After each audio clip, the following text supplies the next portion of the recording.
Hello, everyone. Thanks so much for joining us again. We are so thankful for Meredith and Mike for their wonderful presentation and for all of you for participating and staying with us for the ECC operations discussion. And thanks again, Beth Kay, for sharing your story. We really appreciate the opportunity to have the frontline 911 professional put this work into context. So welcome back. I'm thrilled for the Transform 911 ECC operations co-chairs to share with us now the work of their work group and present the draft recommendations that they have generated. I will pass it now over to Tyrell, Chad, and Edwin. Thank you so much.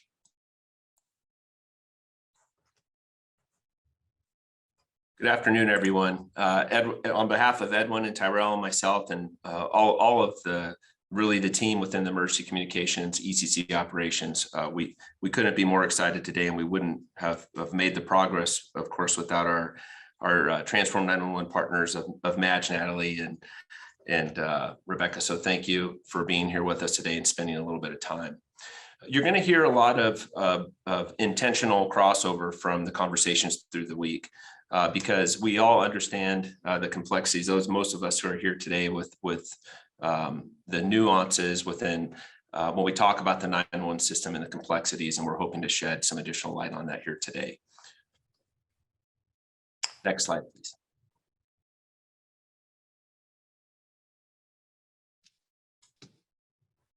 And one more, please. No. Oh. Go ahead. Sorry, Tyrell. Well, the script says introduce ourselves. So I guess I'll start. So good morning, afternoon, wherever you are. My name is Tyrell Morris. I am the executive director here of the Orleans Parish Communication District. I'm home of New Orleans 911 and 311. Here in New Orleans, as you know, we are the events capital of the world. We just celebrated Mardi Gras. And we are looking forward to the celebration of Lent, where we all kind of just chill out for a little bit before the city prepares to welcome the NBA Final Four. But here at OPCD, we take over 1 million calls a year, have 182 heroes under the headset, our gladiators, as I call them. And we are the conductors of the public safety orchestra. And I'm just so incredibly honored to work alongside my co-chairs, Edwin and Chad, as we bring some a really important work together to talk about recommendations to transform 911 from an operational perspective, and you know, take the recommendations and apply them to where the rubber meets the road. Edwin? Good morning, good afternoon. Again, my name is Edwin Hillstrunk. I am currently a emergency room nurse at one of the largest suburb hospitals in Chicago. We see anywhere from 200 to 300 patients a day in our emergency room. COVID did help a little bit on that, unfortunately. But what brought me into being with the 911 transformation group is my previous history of being a paramedic and firefighter out in the field, and working with I was the communications officer for my fire department, so I worked hand in hand with our 911 center. So trying to get everyone to get together and get our communities together so that 911 works better across the board is really what brought me to this. Chad? Thank you, Edwin. Again, Chad Kasmar, Chief of Police. My passion point, why I'm here. Last year, I had the absolute honor and opportunity to be the interim director of our own Emergency Communications Center here in Tucson, Arizona.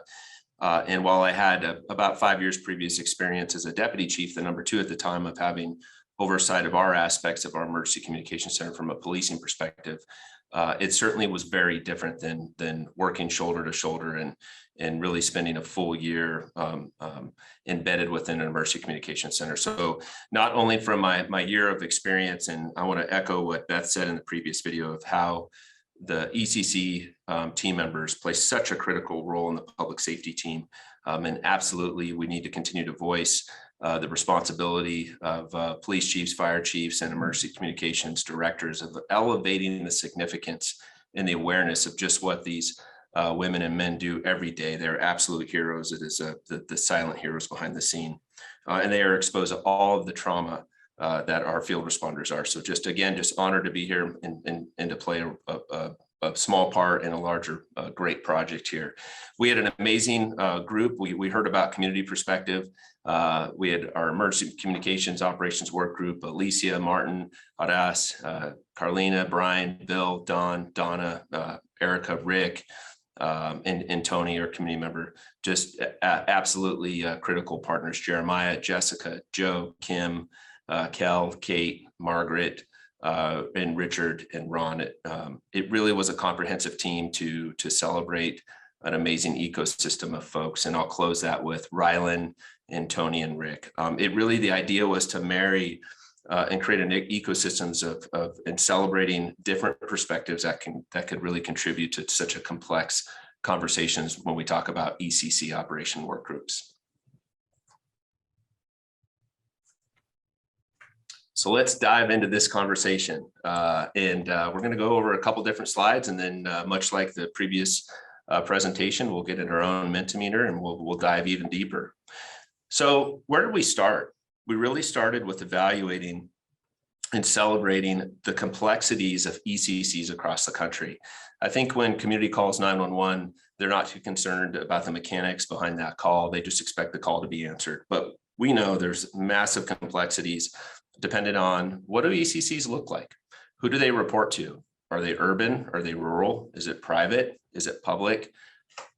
Which kind of leadership chain do they report to? Are they under a fire leadership chain, under a police leadership? And really, we start thinking about how does that impact the workflow of those centers. Then we went to evaluating the stakeholders. And as we heard earlier about community being involved in emergency communication feedback.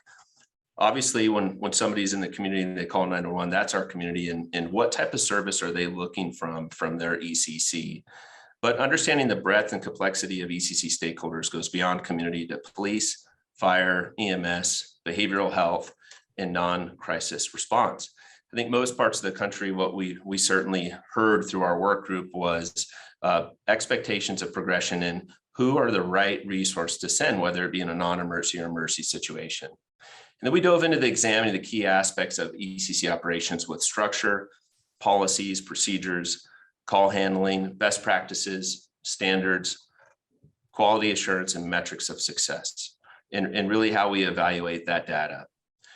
We moved on to exploring methods and processes to capture successes and areas for improvement while celebrating historical standards and ongoing national standards through our partners at NENA, ABCO, and NFPA. We spent a lot of time identifying what's working well. How do we do more of what's working well? How do we share that information within our own states, across the country, within our own systems, so others can learn and expedite their growth, but also evaluating inventions and solutions that can transform the current system to meet the standards of communities and partners that we serve.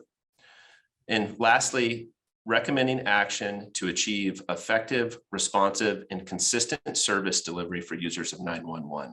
So for example, in any part of a community or as you're traveling across the country, can you expect a consistent work product or experience as you call the 911 system? Next slide, please. Scope of work. Again, very complex, but really we spent a significant portion of time over the last 5 months of assessing whether or when or how we should standardize high quality and celebrate high quality call handling for high volume and unpredictable calls, especially on those low frequency, high risk calls that we all experience and we see on the news. Well, we know what we see on the news doesn't capture the complexities of that call, the many calls that come in and the many different resources that are triaged out of our emergency communication centers every day across this country. We assessed whether, how, and the related policies and procedures and protocols enabled valid and reliable information collection about emergencies that supported interrelator reliability and efficient and effective dissemination of information to the first responders and when necessary to others. This part goes back to the complexities of expanding services and taking the time to decide who is that right resource when that call is handled. For example, somebody in crisis, the right response might not be a firefighter or police officer. And how do we embed those resources within our centers? Assess how operations may reduce and exacerbate bias and disparities. We're at a time in our country where we should all be thinking about the service delivery models that we have, the structure, the policies, and are we looking at those operations through a lens of an equitable lens and providing the services that we need to. Okay, we're going to dive a little deeper. Next slide, please. So major points of discussion that we really spent time diving into. As we said in the first slide, how does your reporting structure impact your funding, the service philosophy, and the delivery?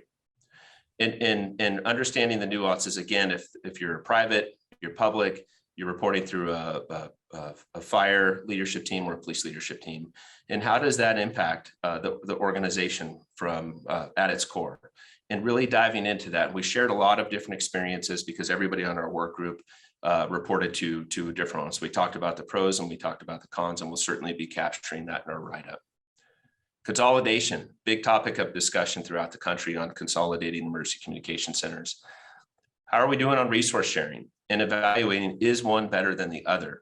Those of us that have lived through a consolidation like Tucson is and currently working through, there's a lot of pain points. And how are we sharing that information as other parts of the country or other centers are thinking about consolidating resources and having a single point of service delivery? Policies, procedures, and protocols that prompt the appropriate types of responses for events that precipitate 911 calls.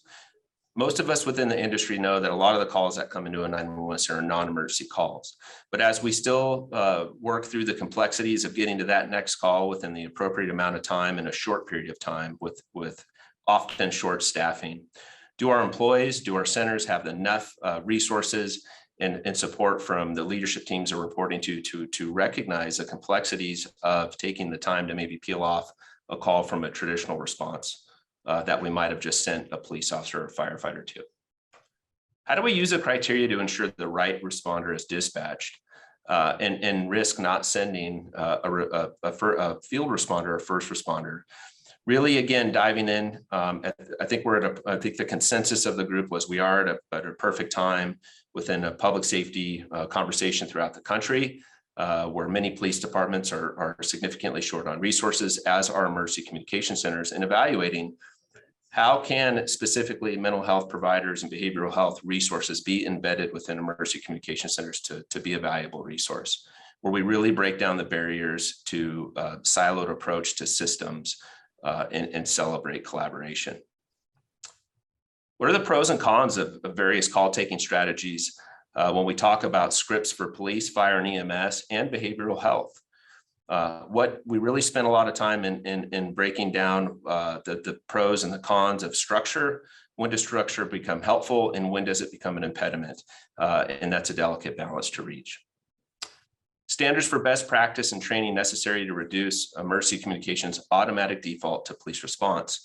This goes back to the pressures of our call takers and our dispatchers of having to meet call response time criteria. And do we have the staffing and do we have the support and the resources to be able to take the time to really evaluate what's going on in the community, ask the questions that we need to know, and make sure that they get the right resource for the right outcome and the outcome that all of our individual communities expect.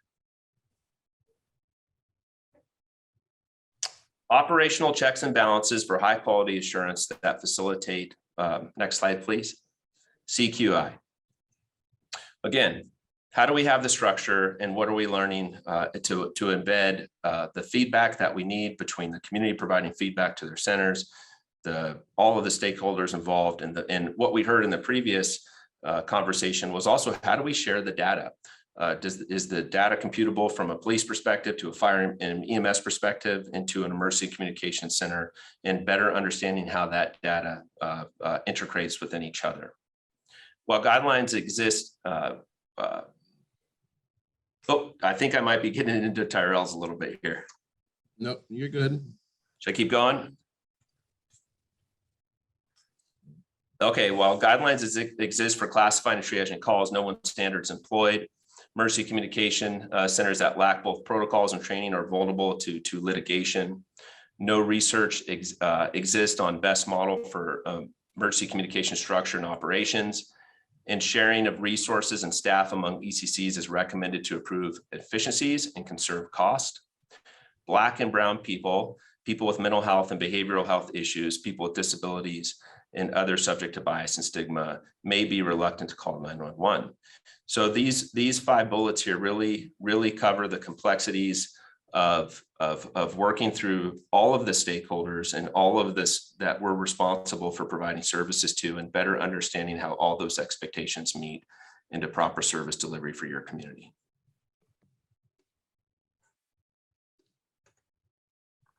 All right. So now we're going to talk about some key findings and recommendations from our discussion. These are 5 basic points that this working group have thought were a priority to move the 911 system as a nation forward, looking at many models, best practices, what makes them successful, and so on. And so we're going to break through these 5 recommendations individually. But in a summary, 1, we believe that ECC should be independent and lateral agencies to their partners in law enforcement, fire, and EMS, meaning not subordinate to those organizations. Governing boards and authorities of ECCs should have members that represent the communities that they serve, so either by population or by demographics. The boards governing the ECC should feel and look like the people they're there to serve. Require ECCs to offer all services, so we need to have a clear standard on what services shall be available when someone in the United States dials 911.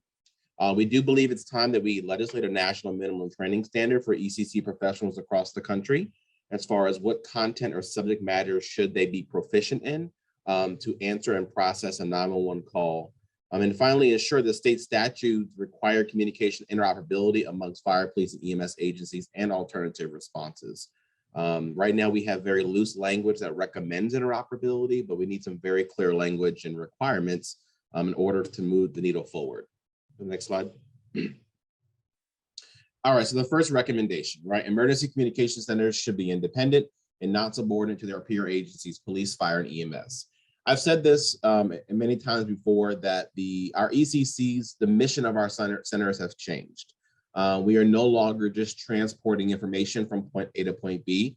Our heroes are in the position now with, as big data enters our center, they have split-second decisions to make decisions. They are indeed making incident decisions of how the agencies respond and mitigate the emergency on the ground. And so we have a very unique perspective at a higher level to kind of see the public safety infrastructure or system operate, and we have a different perspective to intervene to ensure that missions are executed collaboratively, as opposed to the individual agencies focusing on their missions independently. So we do believe, and fairly strongly in our working group, that the structure, the ECC should be independent. They should no longer be subordinate or reporting up through their partner agencies. They're a critical point in the incident life cycle. ECC leaders should have autonomy to serve the public safety mission overall. We find that when ECC leadership is subordinate to a police, fire, EMS agency, they're less likely to bring solutions forward or to highlight things that they are seeing where the system may be not functioning at its optimal level because fear of upsetting your boss. And so we do believe the unique position of an ECC leader requires autonomy and independence from those agencies that they serve. And finally, ECC leaders should be able to fully inform officials and governing bodies in the lateral position. So when we look at incident command structures or just how organizations kind of manage public safety, our elected officials really should learn to or begin to rely on their ECC leader to inform them holistically of how the system is operating and functioning in their particular community. Go to the next slide. And so a little bit more on this, it's really clear that the industry of emergency communications has evolved, meaning that it has become a science. It now has credentials, there's certifications, there's standards. We have best practices that need to be applied. And so it's important that we have the latitude to do so and execute those things that are happening in our industry. And reporting up to a public safety chief that may not be well versed have the ability to kind of intervene and stop those very, very critical transformative initiatives as our industry grows and evolves. As we've seen in the last 3 years, 911 today looks very different than it did 3 years ago. And I think it's important that we have the ability to move freely with autonomy as we move those initiatives forward. But governing bodies, ECC leaders have to ensure they maintain public trust. Otherwise, the entire public safety system will fall apart. If the community that they serve does not have trust in the ECC leader or the organization to properly handle the call and triage it and manage the incident appropriately, they won't call. And so governing authorities and bodies should ensure that their representation, those that are governing the ECC or that leadership, look like and feel like the people they serve, particularly around those that are underrepresented traditionally. We know that, as Chief Kasmar said, right now in the state of policing, particularly, and even in 911, equity is a huge piece of our conversation, ensuring that service delivery is equitable across our communities, no matter who your daddy is what I say. When you call 911, we get the same level of service, the same professionalism. We handle that call as if it was coming from the most wealthiest part of our community. So that means the boards that govern these ECCs have to emulate the communities that they serve to ensure that the ECC, the leader, is aware and is guided and directed to ensure these things are become a priority. And finally, assert a specific effort to marginalize underrepresented community members to ensure they stay connected to their emergency communication function or organization, that they also build public trust.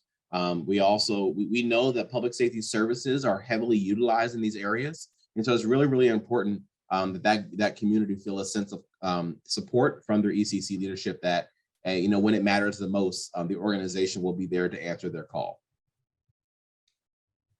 It's important that emergency communication centers provide unfettered access to emergency services. And we talk about equity and accessing the organization or services that we do it, and we remove all barriers. And so if your organization doesn't offer text to 911, then it may be time to really consider, is that not offering that services, it has to become a barrier to our community accessing services. And governing boards and bodies need to make sure that it's a priority. We talk about recommendation number 3, require emergency communication centers to offer all advanced services. So to include text to 911. Right now it's optional, right? In the United States, if you text 911 based upon where you're driving, what jurisdiction, you may or may not have a successful connection to the ECC of the jurisdiction that you're in. We're past that point of option. Those things have become the standard of care. They need to become the standard of care to ensure that the citizens or people we have sworn to protect have an easy access to us. We know that text to 911 has saved some lives. Calling 911, of course, is preferred, but people in emergencies don't always have that option. And so this is another avenue to provide access. And so I think we need to take a position as an industry that text to 911 service is a requirement of an ECC. We also need to, as we transition to next generation 911, have the ability to receive enhanced location data, have multimedia and compliance with I3 standards, and really ensure that folks with disabilities or individuals that are not English as their first language do not have barriers to accessing services. Those need to be core pillars of an ECC's function, of their culture, but also I think it's some time that we have regulation to make these things a requirement. The public expects us to be providing these things today, right? Hollywood has kind of sensationalized what 911 is. As far as features and functionality and services that we provide. And it's time for us to play catch up to what the perspective is. And so there's an expectation that we already do this today, and the expectation has greatly outpaced our reality. And this is an opportunity for us to play catch up and also meet our people where they are. Of course, with cybersecurity being a top priority for communication centers and government entities, federal and state legislators should pass laws to assign financial resources to protect these emergency communication centers, right? As we move into a next generation 911 environment, there's dollars out there to make the transition, but we need to ensure that those dollars remain available to protect that infrastructure, to ensure that the security of the network that we have built out to be more robust, be more accessible, redundant, remains that way when it's time. My particular city was a victim of a cyber attack And fortunately for us, 911 was not impacted, but many city services were for months. And I think we saw direct impacts of what it had on our people when the government had come to a halt. But at 911, we know what that happens in our space. People die. There's no way around that. And so I think it's important that we don't have a laissez-faire attitude towards cybersecurity where, you know, we say we don't really understand it, or money can no longer be a barrier to protect this most critical infrastructure. Number 4, recommendation number 4 on the next slide. Legislate a national minimum training standard for ECC professionals. The industry is ever evolving, and I think it's important that we all come to an agreement of what qualities or skill competencies that a professional that sits under the headset should have when executing the duties in that role. Of course, training and continuing education are absolutely necessary to meet the ever-changing evolution of the industry. But we have some existing ANSI standards that address minimum training standards and competencies. Of course, we don't believe that the legislation should address or recommend a particular course. We're really focused on the subject matter and skill competencies that ECC professionals should have. Now, a minimum training standard is just that. We're not going to say, we don't believe it's the position of the federal government to tell someone how to execute and meet these standards, just that these at some point when it's all said and done, these are the standards that you have to meet to be designated as an emergency communication center. It's important. We know the quality of service across the nation is incredibly disparate. I've said it many times publicly. You know, the FCC does a good job regulating getting the call to us, but once we pick it up, it's like the wild, wild west. We all do our own thing, and many of us do our own thing very well, but we do have some areas of the country where we have some services that are simply not provided. To have an ECC answer the phone and the call taker not be trained to offer CPR instructions in 2022, to me, is a standard of care issue, and quite honestly, a morality issue, right? The public expects us to be able to guide them through these most critical time, and the fact that we still made that service delivery optional is a problem. Now, I do not believe that any ECC leader out there, it's their desire to provide a lesser service, but I do believe that legislation will make way for those resources, financially, from training, from infrastructure to support, so that as a nation and as an industry as a whole, we can all elevate together to provide this top-notch service to people in our nation that call 911. Legislative instruments, again, won't require us, it would not only require a baseline across the state, but it also, as I mentioned, brings some resources. So also as ECC members travel or they move from one agency to a next, it's an easier lift for us to accept someone when we know, hey, you're at least coming to me with these minimum standards or minimum training. So it's easier for me to hire you. It's easier for you to be interoperable. It's easier for us to sing the same language. I know my particular team went to the island of St. Croix on a deployment to provide some support to that organization during the COVID pandemic. And it was incredible to see with just some simple conversations about establishing how we're going to do business, how well they were able to maneuver. But that's because that particular agency functioned very much like this, like the one here in New Orleans. But I can't speak to if another group was to go there that operated completely different, if they had the same level of success. So at least we have some baseline that talks about anyone in the nation that answers 911 would have a standard baseline level of training.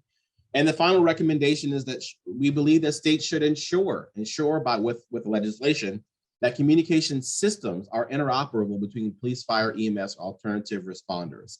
As we see more and more incidents of mass casualty, as we see more and more incidents of where seconds count and where the data misfiring or the confusion of the first 2 minutes of an incident, this has provided a spotlight on where we fail, right? We do a great job as far as radio communication, right? We have standards in most cases where radio systems, we've gotten really good in larger organizations to move information across the radio network. But we haven't done the same great job with our other systems, our CAD systems, our phone systems. And I think it's important that states require us to be interoperable. And there are some national ANSI standards out there that are produced by our associations to really help us move in that direction. And so we do believe that it's time that the option to be interoperable go away. Now, we do also believe that the federal government should define what interoperability is. We have a very loose definition, right? And it speaks heavy to radio, but it does not speak with certainty or clarity to the other systems that make 911 function, to include our phone systems and our CAD systems. We do believe that the federal government at this point should adopt a definition, and the states should enact laws to bring the ECCs in their states to that up to that definition. Now, like I said, there are many ways and tactics an ECC or a state could deploy to meet this standard, right? But the standard has to be there. We have to know where the finish line is, and we have to do that work up front to define the end goal. And with that, I'll pass it on over to Edwin. Next slide, please. So future directions, calls for research. How can ECC operations be informed by members of the community they serve? So how do we bring that information back from the community, the not quality improvement, but quality assurance? There's a big difference between those two. Does doing so improve service delivery? So the feedback that we get from the people that use 911. What call taking and triage protocols work best in reducing under and over triage? There's multiple different systems out there that for EMS on how do we address a heart attack. Well, a heart attack in Chicago is a heart attack in New York, is a heart attack in California, is a heart attack in Arizona. We should have there should be a basic set of protocols out there that, working with medical people and the EMS people and the communities that we would have for them. What changes? How do we offload calls to alternate responders? We get those behavioral health. Do we need to send the police officers out there? Do we need to send EMS out there? It would be better sending a mental health professional out there to deal with it. That'd be, easier ways of doing stuff. What changes to ECC structures, orientation, and training promote interoperability and more equatable the effectiveness of our delivery to our communities? What can we do to help? And then finally, what works best in increasing access to 911 and alternate services to non-English speakers and people with disabilities? I see it all the time at the hospital. I get people that come in that don't speak English. I don't speak another language. So we have the ability to have a language line, and we can bring interpreters online. We have video chat that we can use. Can we get this integrated into 911 also, so that we have 911 dispatchers that can link in a call taker with someone that could speak that language for them and have that ability to serve that person better? And from here, Tyrell will take it on for the questions. Great, thank you so much, Edwin. We're going to be using the Mentimeter platform as like the last session to capture your responses to several questions. We'll spend about 5 minutes on each. For each question, we will put a link in the chat that you can click on.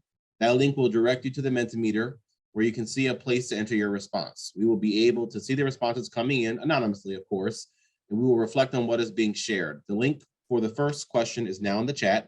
Let's get started. If you have any difficulty, tell us in the chat and we can work to get you set up. But the first question is, ECC should be independent and not subordinate to peer agencies, police, fire, EMS. What are your reactions to this?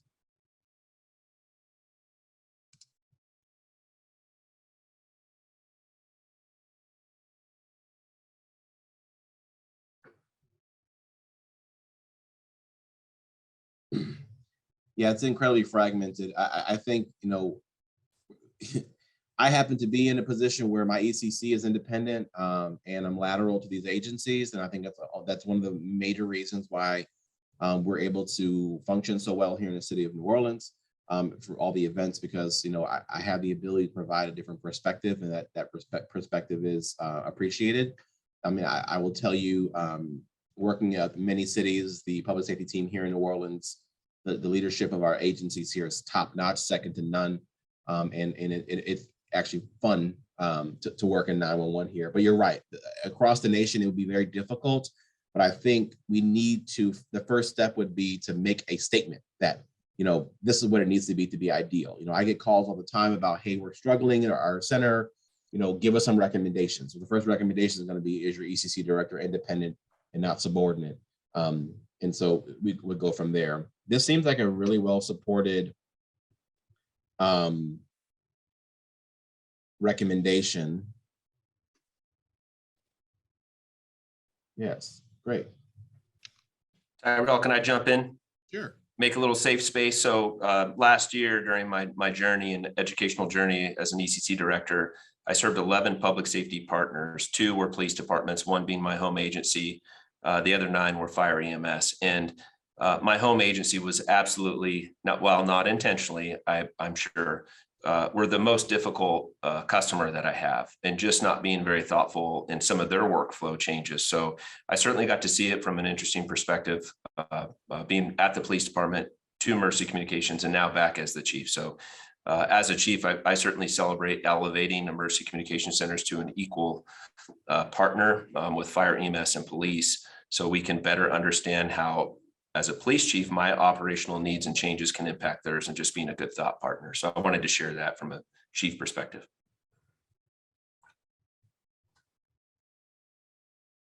Thank you so much, Chief.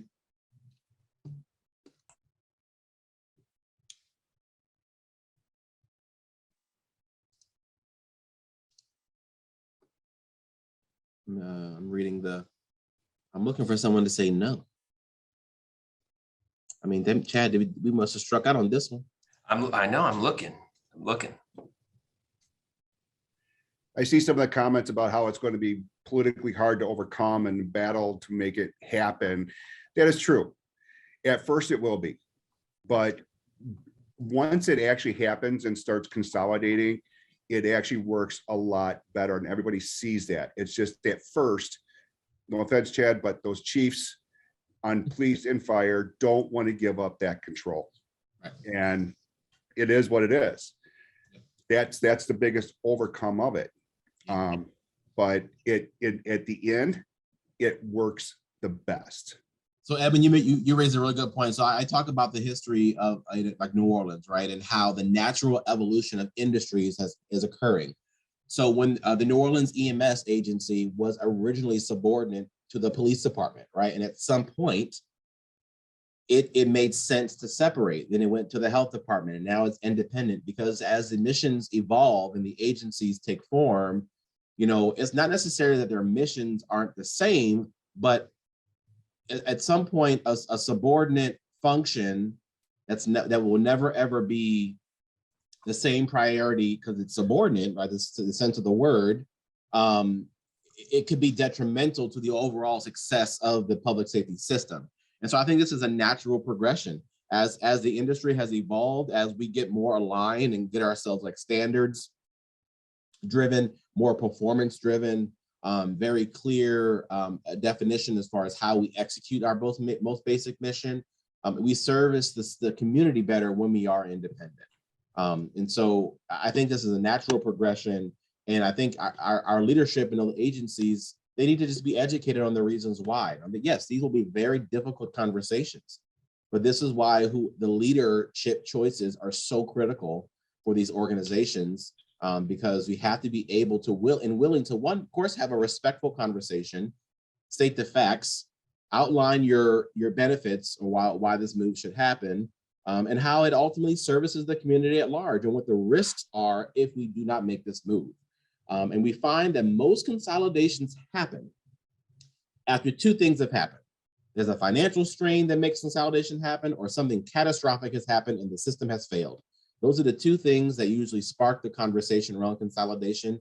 We have learned that, like we have seen the show, we've read the script, and then let's take an opportunity now to be proactive and move these organizations to a more optimal place so they don't have to have an experience of tragedy or financial ruin before they make that leap. Very correct, Tyrell. And the thing about it is, I just saw, if we scroll up just a little bit there, the public does not understand how ECC works and the funding. By coming independent, you're no longer under somebody else's line item. You have your own funding that's coming in. So that's the reason why being independent is so important, is because now you have your own funding. So people were talking about in the last presentation about funding. This is where your funding comes from, because now instead of a police chief or a fire chief having to come up and say, okay, you're getting 10% of this, but I need to buy new squad cars, so we can't get a new CAD system. The director of the ECC is making that decision, not somebody else.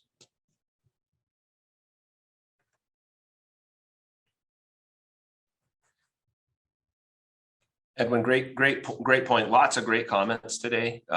Absolutely. I would submit, and I don't think it's an overreach to say, I don't think most governing bodies or elected officials, or sometimes police and fire chiefs, really understand the nuances and complexities of what an emergency communication center does.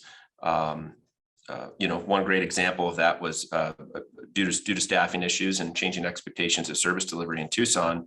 Chief Magnus needed about 15 different calls for service changes made, and he requested that be done in a very short period of time. And as a new emergency communications director, I had to lean on folks like Tyrell and other leaders like him in the industry to say, hey, what's a reasonable amount of time for these changes to take hold? And what I heard was 6 months to a year, when the police department was looking for 2 weeks to 4 weeks, and it was just unrealistic. So again, just another understanding, not understanding, the complexities of the training and the systems and sometimes the workflow changes that have to be created. And then you might even have, not as emergency communication center, you might not have full control over your IT department within your government body that also plays a role in changing workflow. Yeah, and Chief, I'm reading some other comments. I just want to make one more statement about focusing on service delivery. There's a lot of questions around funding. How do we fund this? How do we fund that, right?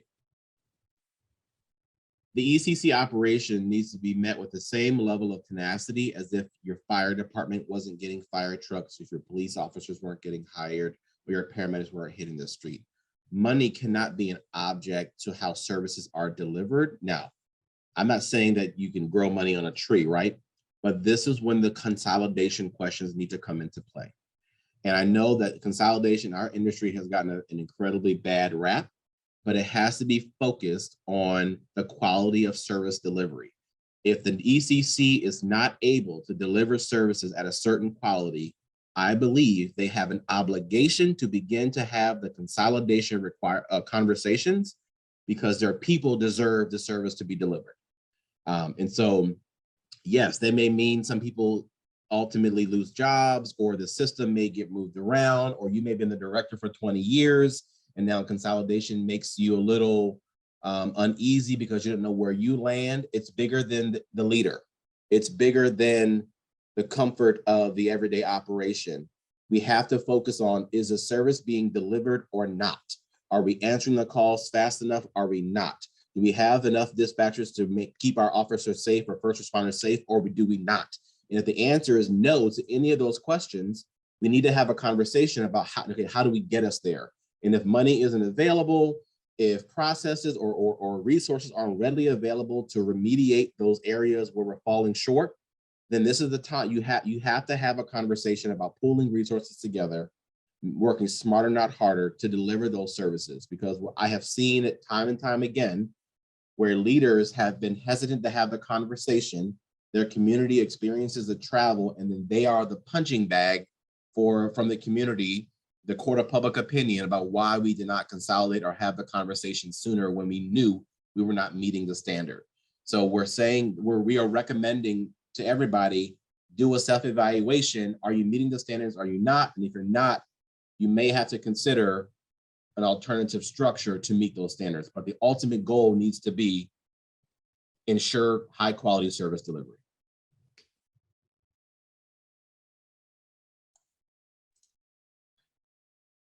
All right, are we good to go to the next Mentimeter question? I think the next one is Chad's. Yes, sir. Thank you for all the comments. Amazing comments. We are capturing all these and be embedded within the project. Question number 2. ensure state statute requires communication interoperability among fire, police, EMS, and alternative responders. What are your reactions to this comment? Question number 2.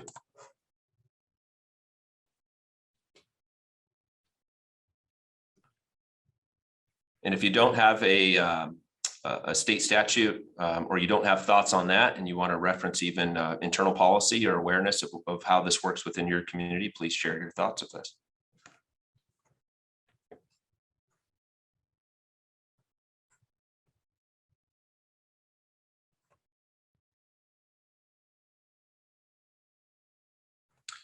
First response, I can't believe this isn't currently required across the board. I think that statement could be true across a lot of challenges within ECCs and within the Transform 911 project. Yeah. So it's interesting you say that,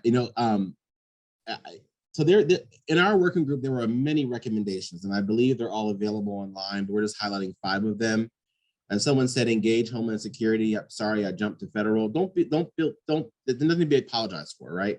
One of the recommendations that we had in our working group was the creation of, and it may have been another working group's recommendations as well, is that there's a creation of a national 911 administrator, someone to kind of not have control, but paint the path forward for all of us to go ensure that we have service delivery. And because we don't have that now, we're all left to figure it out ourselves. It's kind of like you put a painting on the wall, but no one's there teaching you how to paint, like paint and sip, right? There's usually an instructor there to teach you how to paint and make it look like the painting on the wall. But in our scenario, there's no instructor there. We're just painting what we think it looks like.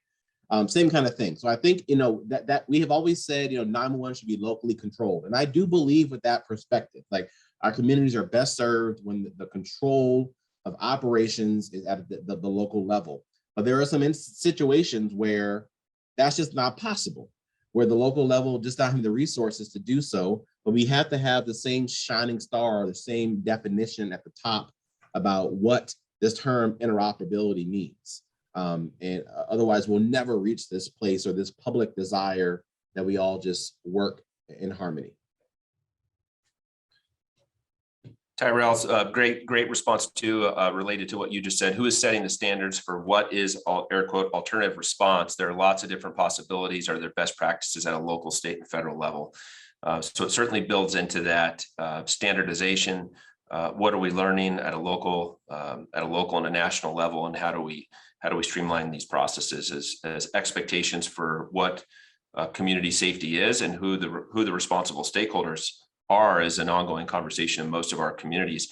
I often like to highlight, we spend a lot of time talking about the complexities of policing or fire EMS or ECC service delivery, but we don't spend a whole lot of time talking about complex mental health and substance misuse and other systems within our communities that fail, that then are the catalyst of a call going to 911.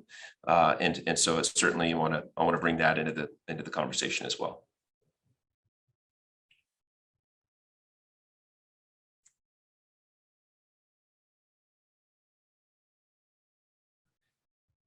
Again, this ties in so well to technology recommendations, efficiency, effectiveness, and equity demand this. It should be a political and moral imperative. No argument from our team. We celebrate that comment.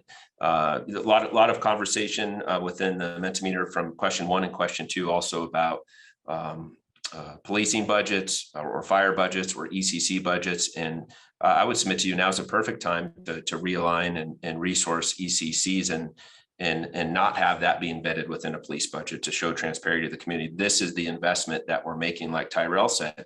Once you have a number to it, tell us what you spend your money on within your body of government, and we can tell you what your focus is. And it certainly celebrates this movement towards a consolidated standalone Mercy Communication Centers.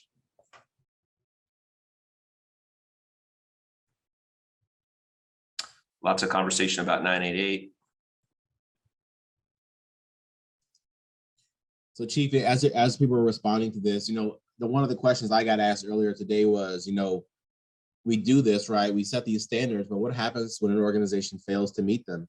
And we know what happens in policing when a police department fails to, adequately protect the community or have some violation of law, whatever the case may be. They end up in a federal consent decree, and then they ultimately, you know, make the motions or go through the motions with some support to get back to the standard. And as we're all fighting or talking about recognition, reclassification, we need to have that conversation about what level of regulation are we willing to accept if we do make this jump. You know, I tell my people all the time, we want to be recognized as first responders. We got to act like it too, right? That comes with a level of responsibility that we will deliver service all the time at a high quality level. And when we don't, we have to answer to that. And so that means that the federal government's role here is to define or outline some way or something similar to a police department's consent decree, where an organization gets federal support to kind of get itself back up. But we have to begin to think about, you know, it's one thing to talk about these great standards and what we all should do, but once as an industry, if we accept them, what happens when one of us fails, right? We have to provide a support mechanism to remediate and get that agency back to a place where it restores its public trust and it's meeting its mission. One of the questions, broader question was, why have we considered really just recommending consolidation of emergency communication centers? I'm a primary PSAP here in Tucson. We have one, and we dispatch most fire EMS services to the region. So that means in 2022, I have about 8 other regional PSAPs that pick up the phone and have to call us because of city and Pima County politics that I have ultimately zero control over as one of many directors.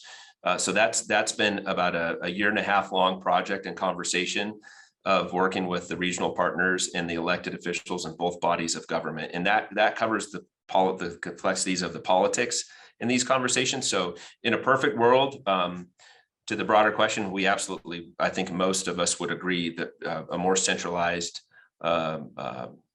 emergency communication centers and regions would simplify things. It's just, it gets complicated because of local government politics. And Tyrell, Edwin, if you have more to jump on that, please do. I very much agree, Chief. But one of the things that I think that would help the consolidation piece of it and interoperability is the 911 centers, the ECCs getting out there and educating the public. If the public does not get educated on what's actually happening and what services are available, what services are not available because of that political pressures, they're the ones that put these elected officials in place. They're the ones that hold the purse strings, basically. So by getting your community involved with your dispatch centers, then you can actually start working the community side of it. That's the reason why when we were talking about governance, is having actual community members be part of that governance, so that it's not just the people that that the 17 fire departments and the 2 police departments that you deal with. It's also getting that person that is the one that picks up the dials 911 and says, hey, I have an emergency. And getting those people, the brown, of the color and minorities and disabilities, as part of that governance. They're the ones that are actually going to be helping the ECCs move into that consolidation piece. That's a wonderful segue to our next Mentimeter question. And Evan, that was yours, so I'll let you take it away. So how might we educate the public on avenues available for support when they do not have a critical law enforcement, fire, or medical need?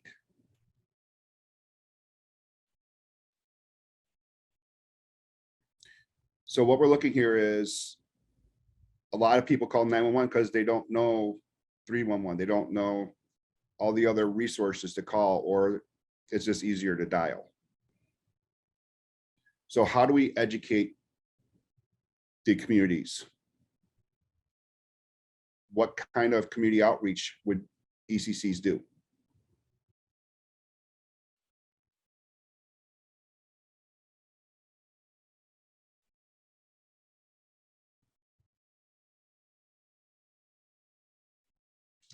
I like that hashtag, the more you know. Yeah.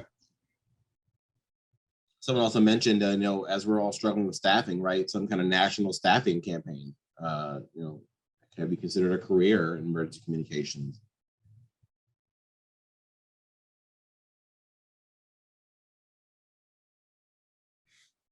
I know as an ER nurse, when there's the different schools that are out there and different community events, we'll actually go out and set up booths and, here, this is what we do. This is, who you can call for different things, for different resources besides coming to the emergency room. Right. Or things.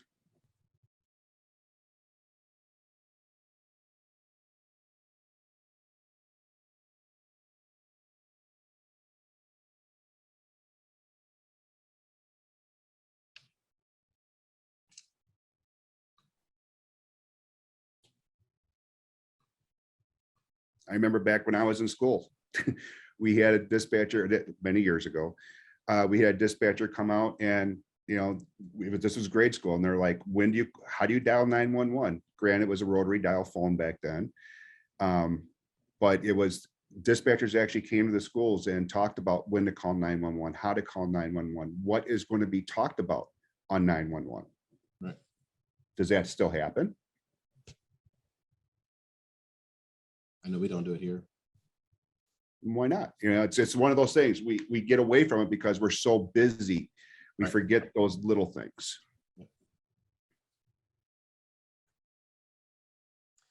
I'll just add, Edwin, even adding our governance bodies, our elected officials to that educational campaign and how they're, making sure they're not putting their newsletters. Well, if you're not sure, call 911. Yeah.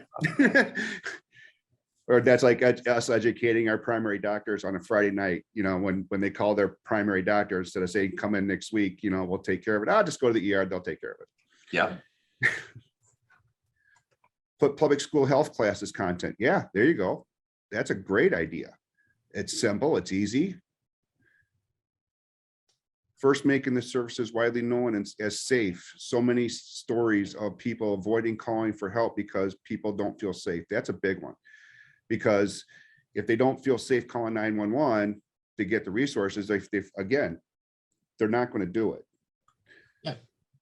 And this really speaks to the need to ensure that there's a connection with the ECC with those particularly underrepresented groups of our communities, right? Unfortunately, we don't have unfortunately, we don't have the ability to, we get everybody's call, and we have a responsibility to answer the phone no matter where you're calling from. But you're right, those individuals that are underrepresented often fear government interaction, and we have to break down that barrier, because we know that the more public trust the community has in our public safety communication system, they're more inclined to report, they're more inclined to use it, means that our community overall are safer. And I mean, I'm going to just put something out there. The rollout of 988 is a great opportunity to clarify when 911 be used. I'm going to put it out there right now. I never heard of 988. I don't even know what 988 is. I have not heard any of it until today when I'm sitting here reading it. So even part of someone with this group that deals with this, I'm ignorant to even know what 988 is. So how is the community going to know what 988 is? We're still trying to figure out what 988 is.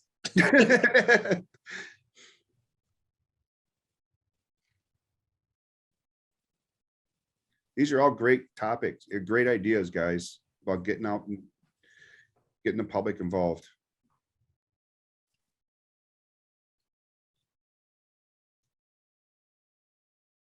Yeah. So it's interesting. So, the term critical, right? I got asked last week on TV, Yep. on Mardi Gras, I kept saying 911 for life-threatening emergencies. And so then what's life-threatening? What does that mean? I'm like, well, of course, a fire is life-threatening, a medical emergency that is life-threatening, where there's a risk to, breathing or cardiac, or, potentially could kill you, or there's a crime in progress where the loss of life or property is imminent. So you're right, but we all, same thing, critical and life-threatening. We don't have any definitions on paper that I've seen what those mean, but we use those terms all the time. I think it'd be a little confusing to our community when we just say, hey, 911 for life-threatening emergencies, and just find some other ways to clarify for the public of what we mean by that. And that brings, if we could scroll up on the millimeter here, just a little bit more, there you go. In addition to discussing the process of how we should educate folks on using 911, how do we, as a group, define what is a critically low critical, low, enforcement, fire, medical need. Curious to hear thoughts about what critical means and how do we define it? Good point. What does critical, the person that is having a, I go back to when I was on the fire department and we got dispatched because they had a busted toilet. And we went in there with a pair of vice grips and bent the water feed to the toilet and put a pair of vice grips on it and said, okay, call the plumber tomorrow. Is that a critically low? For us it is, but for that person that's dialing 911, it's not. They're having a flood in their house and they don't know who to call at 1 o'clock in the morning. So I'll how do jump. Yeah, no, great Go ahead. points, Ed. Great points, Edwin. I was just going to jump in. A community member told me the other day, and I thought it really impacted me. I think public safety officials, that means fire, EMS, ECC, and police chiefs, are often thinking about how to be more transparent when things don't go right. I think we need to be, and he told me, you need to be more transparent when things go right, or you're doing things well, or in a proactive response. And so we're talking, a lot of the thread is about how we educate. Well, it starts with, last year I experienced people are really excited in the community to know more about emergency communications work. They just don't understand it. We heard in the last presentation with Meredith and Mike about TV and movies more accurately portraying emergency communications work. Couldn't agree more. Sometimes that doesn't sell tickets to movie theaters. Just like in policing, they want us to solve crime in 20 minutes in a 20-minute episode. It doesn't work that way. But what I'll tell you is there's a thirst for media and community to come into centers and better understand and meet the amazing employees that do this work. And Tyrell said something earlier too of how do we increase the professionalism of ECC work? Well, one of those ways is get people excited about it, and get the employees excited about it, get the stakeholders excited about it, get the media in your centers. We're living in an endemic, not a pandemic, so that can't continue to be the excuse to not have folks come into our workspaces and better understand the complexities of what we're doing.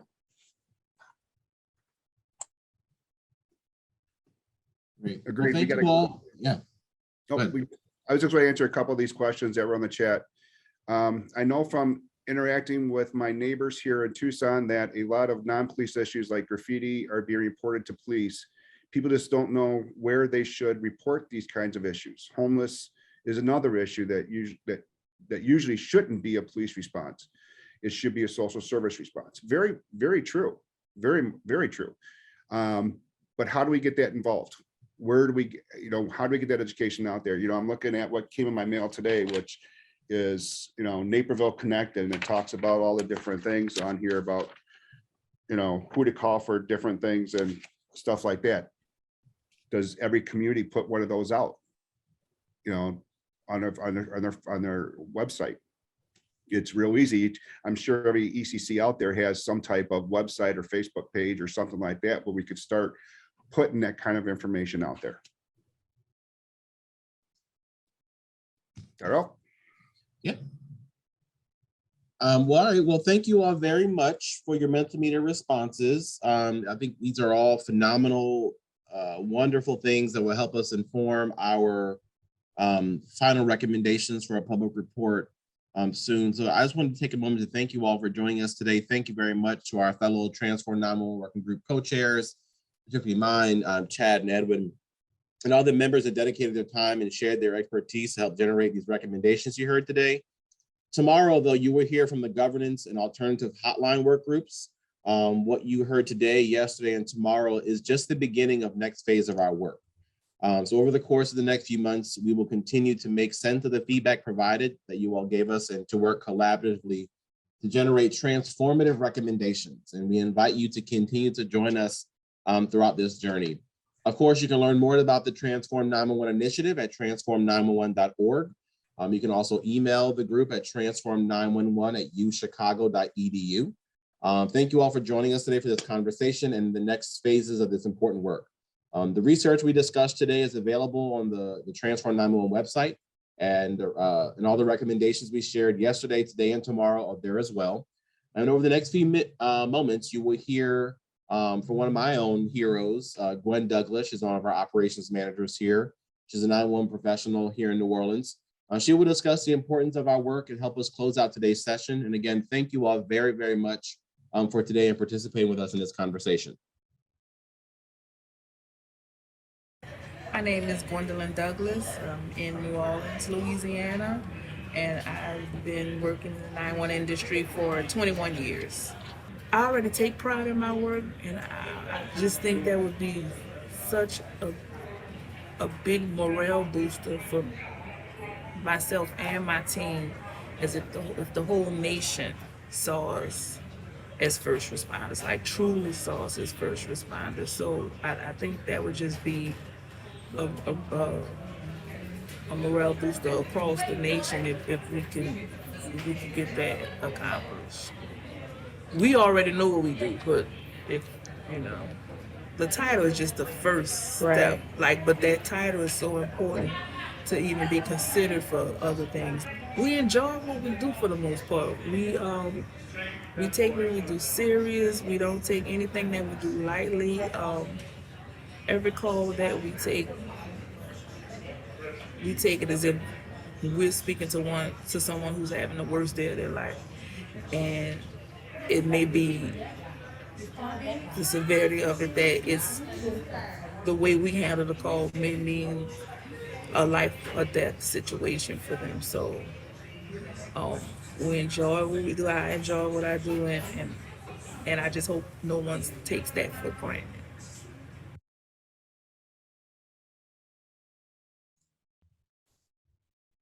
Thanks, Gwendolyn, so much for sharing that story with us. Thank you, Tyrell, Chad, Edwin, for facilitating this really important conversation today, and for all of you for joining us and sharing your feedback. This is a really, really illuminating conversation. We encourage you to reach out to us with any other feedback that you may have, and to check out the recommendations page to comment there and to share that widely with your networks. Please join us tomorrow to hear from the governance and alternative hotline work groups, and again, to provide input on the draft recommendations. Thank you all very much. We will finish a bit early and hope you enjoy some time back today. Thank you.